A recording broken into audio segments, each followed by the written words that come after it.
তো ভাই বোনেরা, আমি প্রত্যেকটি জনসভায় একটি কথা বলি, যে কোনো জিনিস ভালো কিছু অর্জন করতে হলে পরিশ্রম করতে হয়। পরিশ্রম করলেই যে কোনো জিনিস ভালো কিছু অর্জন করা সম্ভব হয়। সেজন্য আমি একটি কথা সব জায়গায় বলি, যে কথাটা আমি নিজে বিশ্বাস করি।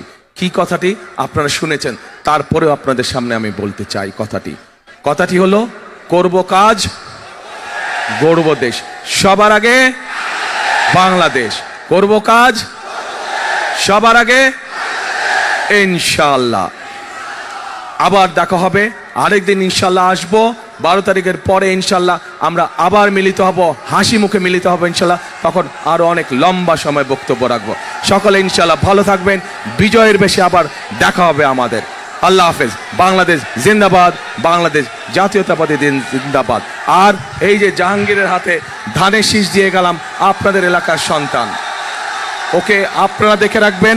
ও ইনশাল্লাহ আপনাদের বিপদ আপদ সবকিছুতে আপনাদের পাশে থাকবে। আল্লাহ হাফেজ।